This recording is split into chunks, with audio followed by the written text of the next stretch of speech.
All right, folks. Today our Reddit story comes from r/TIFU, where OP wins the lottery and his slimy family ends up suing him for it. This crazy story gives pettiness and scumbag whole new meanings. Alrighty, let's dive in. Today I effed up by letting family back into my life, unaware that I had won the lottery years prior. Some backstory: I, 36 male, am the youngest of 5 children, and we grew up in absolute poverty. Mom loved having kids, but she didn't work and Dad didn't make enough to support everyone. We were poor enough that I remember as an 11 or 12-year-old receiving a single plastic slinky and being absolutely thrilled I got anything.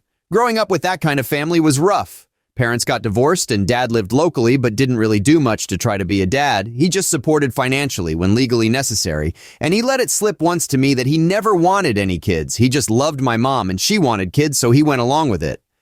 Obviously, with this kind of dynamic and the absolute lack of resources, home life wasn't great prior to the divorce. I was helping fix drywall at like 5 years old because we could only afford to live in crummy, rundown houses. I remember stripping paint with a steamer and a putty knife at about 6 or 7, and only learned recently that the house had lead paint. My oldest siblings did even more housework and probably inhaled a bunch of lead dust and toxic substances. Couple that with the emotional abuse of our parents and they didn't grow up to be good people.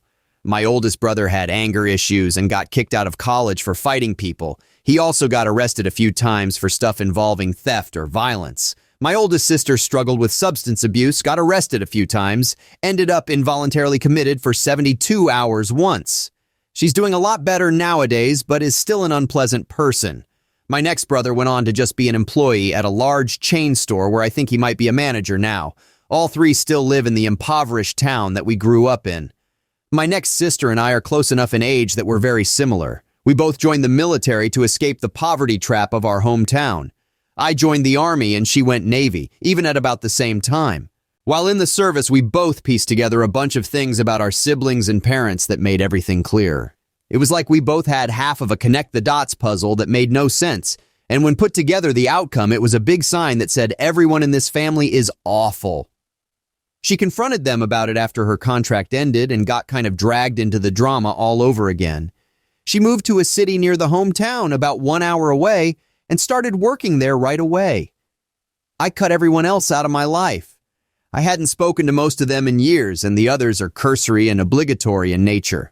After my contract ended, I started college using the GI Bill, which not only paid for my tuition, but also paid a monthly housing stipend so I can focus on school. My family freaking hated that I was basically getting free school. They couldn't understand that it meant giving up 4 years of my life for active duty, and I have to drill every month in the reserves, and part of my body is permanently wrecked. To them, it is an unfair advantage. While in school, I had a habit of buying a lottery ticket every month when the GI Bill hit my account. It was borderline superstitious, as I never had any notion of winning, because I remember a statistic once that said men in California have a higher chance at actually being Brad Pitt than winning the lottery. My final semester, I won. I didn't win crazy money by any means. I won the type of money where you could pay cash for a 3-bedroom, 2-bath house with .36 acres in a county where housing prices were below the national average and then would have nothing left. Yes, it's specific because that's what I did. I never told any family, including my cool older sister, because as much as I love her, she would almost be obligated to tell the rest of them. The purchase of that home happened when I was 25, so 11 years ago. Since then, I got married and had a kid and have an all-around nice and pleasant life. About a year ago, my oldest sister was going to be near where I lived, several time zones away from family, for work, and she wanted to visit me so she could meet my daughter and catch up. Against better judgment, I agreed because my wife wanted to know more about my family who she had never met. So my sister was staying with us for 3 days before she had to go do her work stuff and spent the whole time just reminiscing and catching up. At one point during dinner on the second night, she asked about what my mortgage must be like since she paid $900 in rent for something much smaller and with no yard. My wife scoffed briefly, unaware that my family didn't know of my financial windfall. My sister, though a troubled individual, is no dummy and picked up on that. Her tone shifted from casual to serious and asked, "What does that mean?" I am not great at lying, improv, or doing anything without excess planning. I sat stupefied while trying to figure out what to say before my wife said, "Well, he used his winnings to just buy the house." This set off the chain reaction of questions that culminated with my sister finding out that I made 6 digits for free while attending college for free and getting rent paid while not doing any freaking work. She was absolutely livid and left for a hotel. About 2 hours later, the phone calls began from every member of my family accusing me of cutting them off so I wouldn't have to share this gift from God. The sister I got along with even got angry at me for keeping it a secret, but she understood that it would have put her in a bad position of lying to family. My phone, email, and wife's phone began blowing up for the next week while family tried to get money from me, not understanding that there wasn't any left. They kept saying that they're about to file for bankruptcy because of debt and I could save the family, but I'm just being selfish. After a week, lawyers got involved because my family started threatening to sue me for damages for everything wrong in our family. They eventually did file.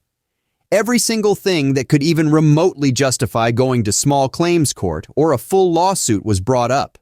They even added up an estimated amount of gas money I had borrowed since starting to drive at 16, with verbal agreements to pay you back later, taking into account inflation and current gas prices. Everything combined together that they asked for would have been like buying another house in cash. I'm able to post this now because I was able to get about 90% of it dropped for being absolutely ridiculous and showing that a lot of their claims occurred during a time when I had no contact with them. Thank you, phone and email records.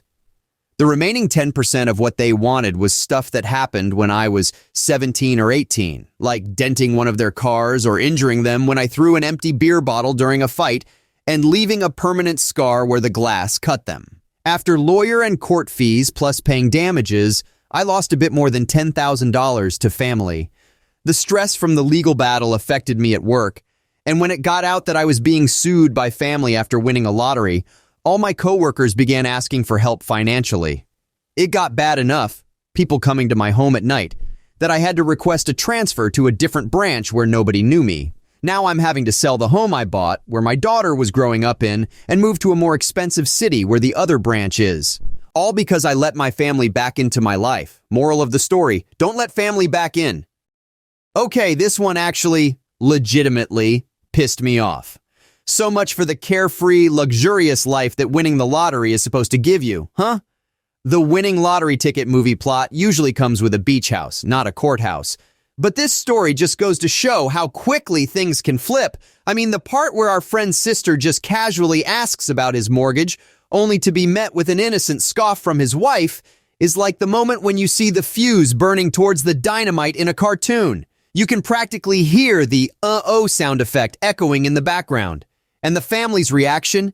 It's straight out of a playbook for financial horror stories. It's one thing to be hit up for a few bucks by a distant cousin twice removed, but getting sued by your own family? That's some next-level family feud. What really got me, though, was the sheer pettiness of it all. This man paid his dues and earned the benefits he was getting, while obviously getting lucky with the lottery. But these slimy human beings, they actually tallied up all the gas money he'd borrowed as a teenager, even adjusted for inflation. I mean, who does that? Do they have some sort of secret family ledger stashed away for future lawsuits?